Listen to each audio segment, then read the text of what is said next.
task is to talk about social media training. And, you know, I joined this company almost 6 years ago, and everything was, you know, telephone, email, maybe texting, and, you know, it was so much harder. And I didn't really understand the whole concept of, you know, it's about other people and it's not about what I have to say. It's about what they need. And Facebook has allowed me to learn about what other people are needing, because that's what people post. And I've had the privilege of watching people in this company that are just crushing it with social media, and I've learned a lot from them. I actually paid a lot of money to take their courses. And I'm going to just drop some pearls to you on the things that I've learned. And I'm going to start with just kind of summarizing my top 10 things about social media, and then I'm going to try to share my slides with you if I can. I was actually working on the slides right up until Gabe introduced me because I didn't have slides originally, but I made them. So they're not quite done. But the main thing is keep it simple, okay? It's about them. And when someone that's on your friends list in Facebook has a need, you know, just basically empathize with them, you know, on their wall if they're talking about it publicly, or if they're, you know, maybe you're just checking in with them through Messenger, just ask them how they're doing. That will start a conversation. It's about them, okay? If they're posting something exciting on their wall, compliment them. As Mel Robbins, who spoke at the Eric Worre Network Marketing Women's event a couple years ago, said, and also she spoke at our event, she said, fans get rewarded. And I was kind of sitting in the audience when she first said it, and I was like, I don't understand. And then all of a sudden it hit me. When you compliment people, when you tell them what you like about them, when you tell them, you know, good job, it makes them feel good, right? Dopamine drip, you know, it's a good thing. And so when they think of you, that's one of the things that's in their mind is how good you make them feel. Okay, that's what you want people to think when they think of you, is how good you make them feel. It's not about, you know, what you know, it's about how much your friends know you care, okay? So that's number one. Be a good human, be a good friend, and be a fan of your friends, okay? Do not spam, okay? Don't put product photos and, you know, company names all over your Facebook wall all the time. It's okay to do it every once in a while with a call to action, but mostly post value. Be passionate and be consistent in your posts. Go live. Facebook loves lives. Okay, it's just like I'm doing that right now. I could be on live Facebook. Okay, this is talking about what I'm passionate about. Post every day, 1 to 2 times a day if you can, and start conversations. You can start conversations on your wall. You can ask a question on your wall, like, what's the thing you're most excited about today, or what's your passion project, or something like that. Okay, just to get people posting on your wall and answering. And every time they post on something that you've posted, it's like they're complimenting you. They're doing you a favor. They're greeting you. Don't leave them with their hand up, like high five, and you don't answer. That, you know, so that's kind of rude, right? If they've taken the time to post on your wall something that is affirming to what you've said, give them the courtesy of a reply to their comment. So if you say, for example, I'm going to post this later today because it just came to my mind. So, you know, maybe we'll post something else. But if you say, what's your passion project? And somebody says, oh, I want to do a charity for horses, reply, that is fantastic. I love horses, or whatever it is that's authentic to you.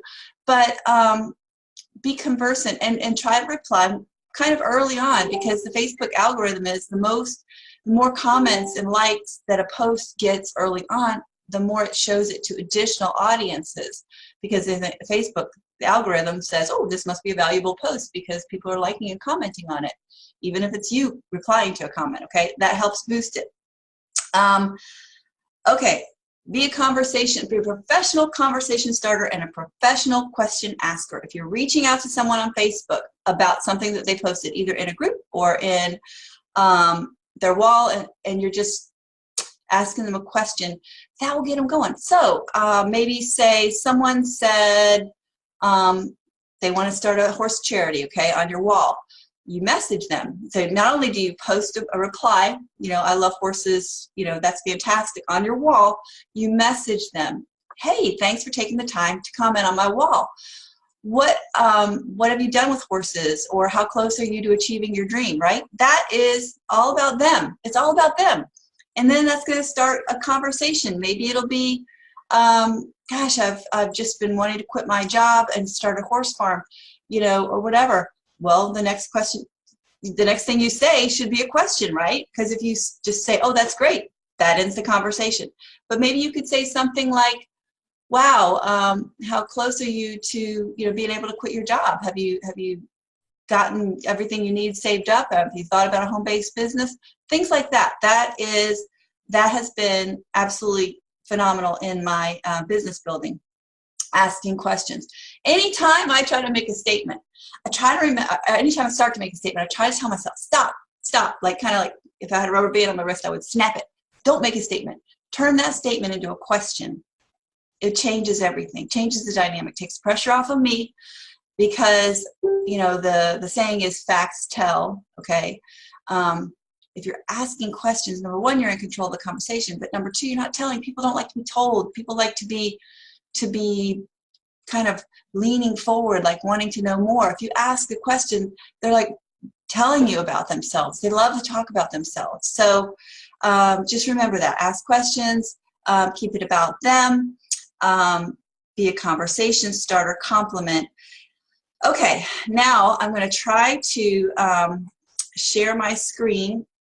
Hey, Gabe, if you're available, would you mind taking it for 1 minute while I finish up the 2 last slides on this? Because I'd love to share my slides. You can just kind of summarize what I said or your takeaway points, please. Absolutely, absolutely. And folks, let me just tell you something. What I've been watching Sean's business in the last 3, 4, 5 months has been absolutely incredible on how much bigger she's building her team. She's having the kind of growth right now that we had back in 2009 to 2013. And she's done this solely on what she just said to each and every one of you right now. Okay, she has a bigger audience. She has a bigger bandwidth to be able to reach people. So what I encourage each and every one of you to do, as Jill and I are learning right now, is to master the social media end of this business. And as I said earlier in my intro, I knew this was going to be an absolute success because we have over 365 people registered.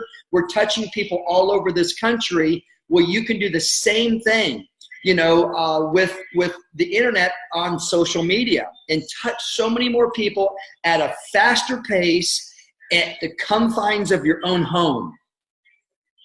Think about that for a second. Oh my goodness, it's absolutely incredible.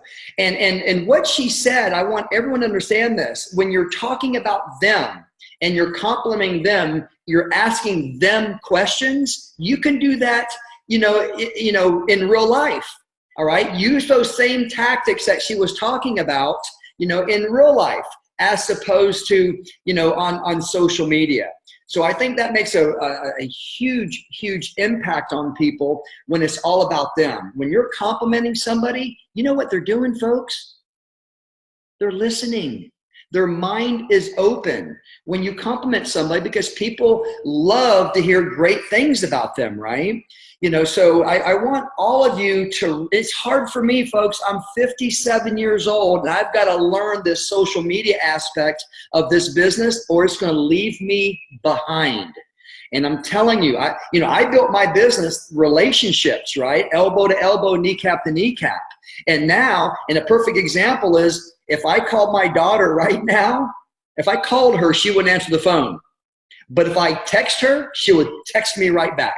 It's crazy how things change, you know, so we have to move with the times. And this is just another, you know, bullet in your gun, another element for you to be able to help you build your business. So just listen to what Sean has to say. Take great notes, everybody. Never leave your fortune to your memory, okay? So make sure you're taking great notes. And for those of you that have come to a breakfast, or you have someone had the host of a meeting this morning. After this is over with, work with one another to learn this business. Sean's all back to you.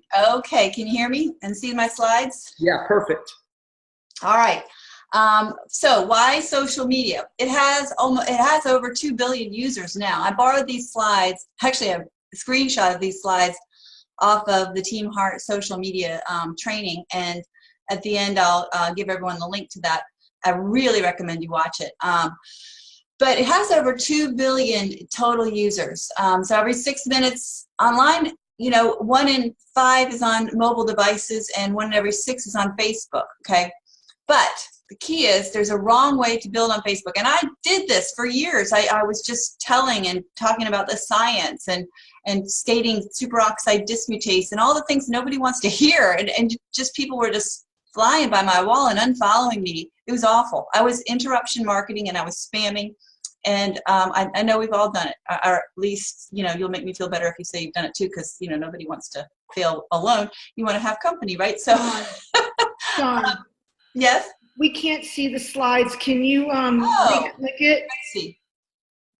Let me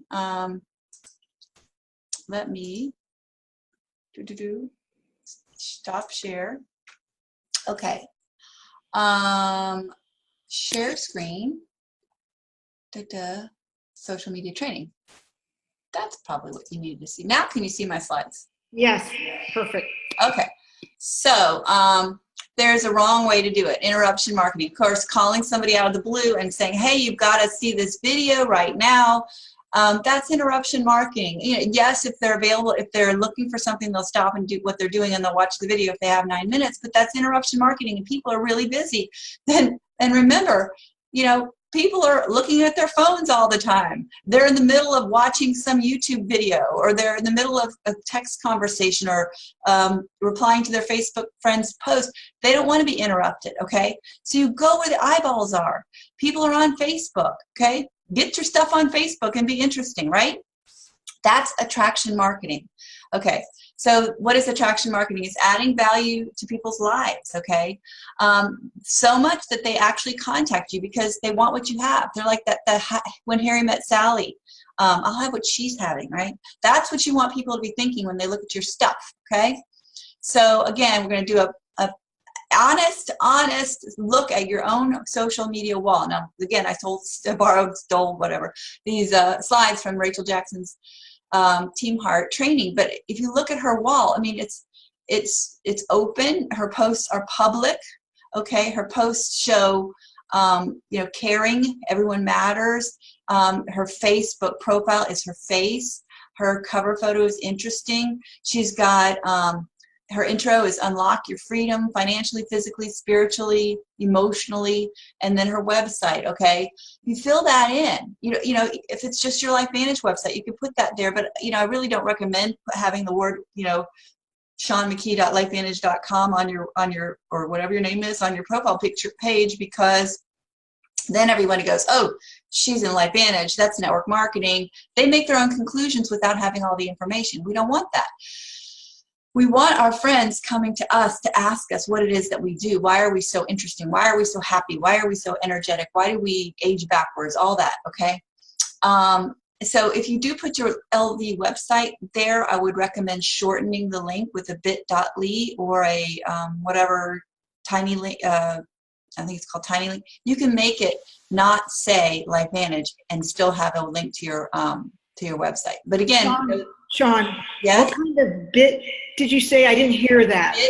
Bit.ly. It's a link shortener. If you go to bit.ly, it'll say create bit link, and then you can put a long website in there and it'll shorten it. It'll be like bit.ly/ABC123 or whatever. So I just go to this website called bit.com? Bit.ly, L-Y. It's a weird ending, I know, bit.ly. And it'll shorten any website, and which is great. If you look at, and like go to Ray Higdon. Ray Higdon, any link he posts is going to be a bit.ly or an owl.ly or something. It won't be, rayhigdon.com/social media training / seminar 221, 18. It won't be that way. It'll just be short. So that's just about. So definitely fill in your about, make yourself look interesting. Do not put in your about section independent LifeVantage distributor unless you're a Pro 10, okay? Because you want people asking you again. You don't want them making an assumption or Googling LifeVantage, and then maybe they end up in Rachel Jackson's team because they Googled LifeVantage and she's like the most prominent person. Which kudos to her. I am not taking away anything from that woman's success because she's worked her butt off for it. But there's no reason we all can't learn from it, right? But as Gabe always says, if you want what someone has, you do what they did. And that's what I decided a year ago. I want what she's having. I want what Rachel Jackson has because she's awesome at doing this, okay? So I took her course and I took other courses and I learned, and it was hard and I hated it. But it has definitely improved my game, which is basically connecting with other people in an authentic way. Okay, so cover photo is your real estate. You can choose a quote. You can use a pre-made photo, which they obviously have one. You can get a custom made one at this website, Fiverr.com with 2 R's for $5. I've used them for my Team Synergy logo and my Vitality MD logo. So I think they're pretty good. You don't need a logo, but I just decided to do it. Again, your Facebook photo, profile photo should be your face. It's called Facebook, not, flower book or puppy book. Don't put a flower or a puppy dog or a cat or a kid photo as your profile photo. It can be your cover photo. It can be, a beautiful field of flowers can be your cover photo, but your profile picture needs to be a facial photo of you. Doesn't have to be professional. You can get a professional one made, and that's great, but you don't have to. This is not something that only the well-to-do or the already successful can do. You start by doing a good photo, and then you become that well-to-do professional person because you are doing it professionally on Facebook. Okay, so we're all a little bit scared of going public with our posts because, there could be awful people out there, and there are unfortunately awful people out there, and some weirdos will contact you, but just block them instantly. You get the widowed man with one photo and, a cover photo of him in a military uniform, or, that's a fake person, block them, okay? But who can see your future posts you want to set to public? And then you want to start building your friends list, okay? You want to have, as fast as possible, get up to your friend limit. Okay, who are you going to add? You're going to add your friends, your families, your coworkers, school buddies, neighbor connections, church connections, everyone who you've ever given your precious dollars to. If you bought, biscuits from somebody, if you brought insurance, you bought their house from your realtor, your pest control guy, your lawn control guy, friend them on Facebook, okay? Your banker, all these people need to be your friends on Facebook. Also, you can go into your phone, and you can actually, when you go to, how you can see these things on the left side of Facebook, your friends list, you can actually go to, you can actually see who's requested you. Always recommend that you check out their profile page to see who they are, what they're about. You don't want to friend too many other LifeVantage distributors other than your team, because, you're trying to use Facebook, and this part of the Facebook, you're trying to use it to build your team. And so you can't add somebody. I can't add Bob Trigley. I love him and think that he and Sissy are great people, and I wish they were on my team, but they can't be on my team because they're on Gabe's team. So I'm friends with them because I met them, and but don't go purposely adding LifeVantage people, because it doesn't help your business. And this is LifeVantage business building training. So, but if you have, you've already know somebody in LifeVantage, it's okay. But don't add people you don't know that are in LifeVantage. Does that make sense? Okay, I hope so. So you can also add people from your phone. I cannot, because, well, I could, but it would be really scary because I use my phone for everything, for the contacts. So if I hear an interesting fact, it's a contact in my phone. If I have a great article, it's a contact in my phone with the title, Hemoxygenase article. and then there's the link. But if you're a normal person and you use your contacts for people, put your friends list, push this little button here, and it'll sync your phone contacts with Facebook, and you can have everyone that's in your phone on your Facebook friends. And I really, really recommend that, because there are people in your phone that you should be friends with, because they're going to want what you have, and they don't even know you have it because you're not connected on Facebook. So get everybody on your phone, unless you have a Facebook contact or a phone contact list like mine, in your Facebook. Okay, so, and you can make sure, you know, you want to be friends with them. Maybe you don't want to be Facebook friends with your mother-in-law. I don't know. Hope you do, but okay, so that's a duplicate. All right, then you can also check your outgoing friends list. Okay, so you can see when you have, let me just see how you got here. Go to friends, and once you click friends, you'll see on the far right there's outgoing friend requests. So you can see that you've requested these people as friends. Don't have more than about 20 outgoing friend requests, because if you do, Facebook will consider you a spammer and will potentially start limiting what you can do on Facebook, and you definitely don't want to be in Facebook jail. So keep an eye on this. Keep it under 20. If you've got old friend requests that have not been answered, write them down so you don't forget, and maybe put refriend these people, and undo that friend request, so that maybe in a week you can friend request them again, and then they'll see, oh, I have a new friend request, and then they'll accept. But you want to add, maybe, I think no more than 10. This said 10 to 15, but I think no more than 10, because too many don't get answered. And then if you do 15 2 days in a row and only 3 or 4 of them get answered, well, you're already at your, you know, danger point of adding too many friends. And I guarantee you, if you've not done this and you go to your outgoing friend requests and you've been adding friends steadily for years like me, you've got more than 50 unanswered outgoing friend requests. So clean that up. I did that. Add friends of friends. You can look at, some people don't hide their friend list, and you can look at for people that are friends of your friends who you have more than, you know, 5 or 6 friends in common with. You don't add too many cross-line. Look for people that have more than 2,000 friends. Look for entrepreneurs. Look for people that are in the wellness profession.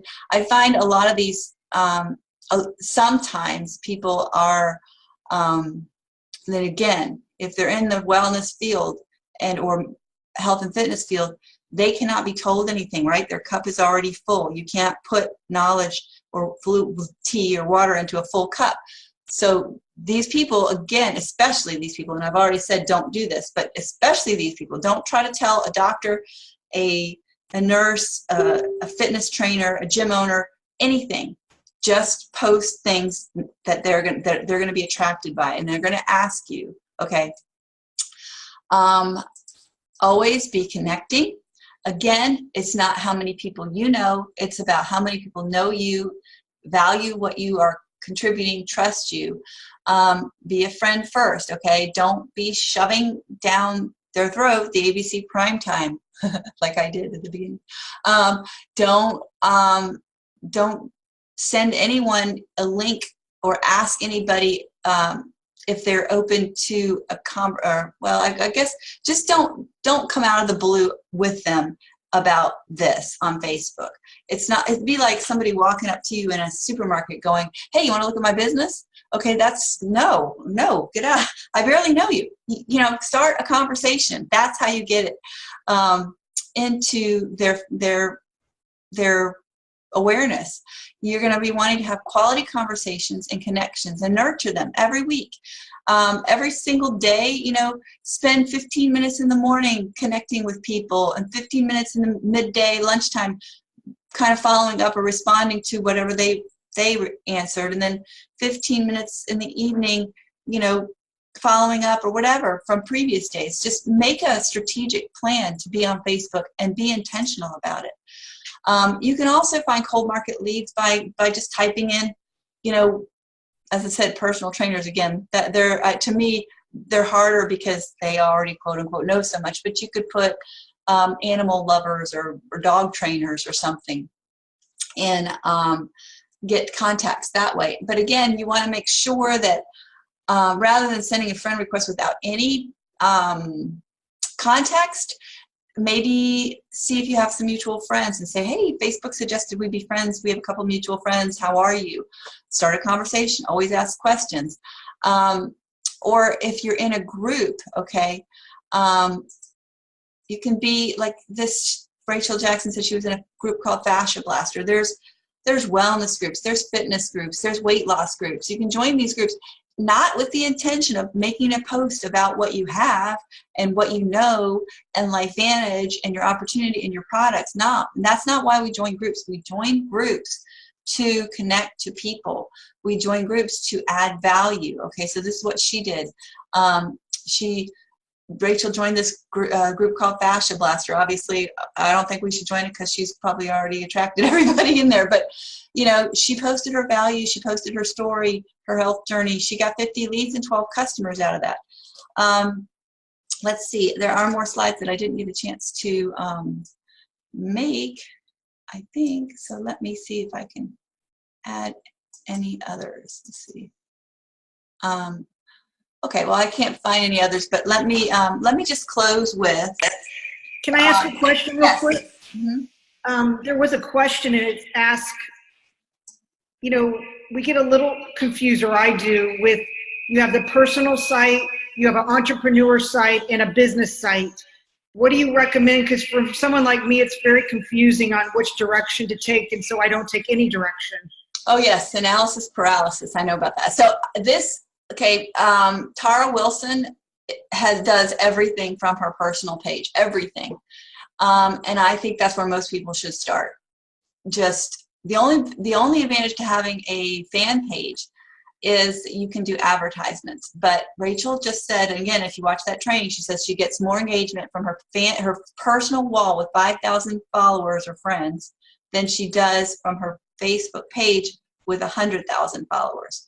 Okay, because your friends know you, and you can actually make friends lists. And again, those are the slides that didn't make it on here. I apologize, but you can make friends lists, and you can select. For example, I have a friends list called LifeVantage. So everybody that I know is in LifeVantage is in my LifeVantage friends list, and I can literally post only to that list. So I can just click that friends list and then say, hey, how's your LifeVantage business going? And I know only LifeVantage distributors are going to see that post. It's sort of like when you share only with your friends, you can share only with your close friends. You can make it public. You can make it, you can actually adjust the audience of your post is what I'm trying to say. And so take advantage of that by making specific lists. You can make a list for, you know, prospects. You can make a list for your team. You can make a list for Crossline. You can make a list for leaders. Whatever it is that you want, you can actually customize your wall. And also on your feed, follow influencers. I would recommend you follow Rachel Jackson. I would recommend you follow Tara Wilson because they're great. They're great posters. Who else? Jenny Crane is doing a fabulous job with her, and Sam and Ray Allen. They're doing Facebook the right way. You want to post, maybe say we do 2 posts a day. Okay, most of those posts should be about your life, your fun, your friends, your family, your dogs, your kids, your adventures. Okay, but also post inspiration. If you learn something, post that. If you just, we're trained by John Maxwell and Andy Andrews, and you know we've had Mel Robbins training. Share it. It's kind of like learning. When you basically learn out loud is what it's called. When you learn something, post it. This is the most amazing thing. I just read this book. Your friends are going to find value in it. They didn't have to go find that book and read it. They didn't have to think about that. They just were scrolling past your wall and boom, you know, they got inspiration from you. They got knowledge from you. If you find something funny, share it. If you find something interesting, share it. If you find something thought-provoking, post that. That's what you mostly want to post because you want to be someone that people look forward to what they're posting, okay? Then 3 times a week, you can do a kind of a soft, vaguely specific interest post about your company, your business, your products. And 1 time a week, maybe do a call to action. You know, and a call to action is, hey, you know, this is amazing. You know, I know you you want to know what this is too. You know, if you want to join my group, let me know. You know, that kind of thing. That will get, you'll get just giant amounts of leads from that. But if you're doing it every day about your product, your opportunity, your friends are going to stop following you. Okay. So alternate it with life and interest and value. You want to be a person that adds value. And again, ask questions. That's my biggest tip. So thank you for listening. Oh, Sean, thank you very much. And folks, listen to me very carefully. This is very, very, very, you know, important information. And you heard her say it was gut wrenching, you know, in the very beginning when she was learning this new form of business. And each and every one of us are going to have to go through that gut wrenching learning process. So just get through it. I can promise you, she's one of the fastest growing, distributors in my organization right now because of what she's doing.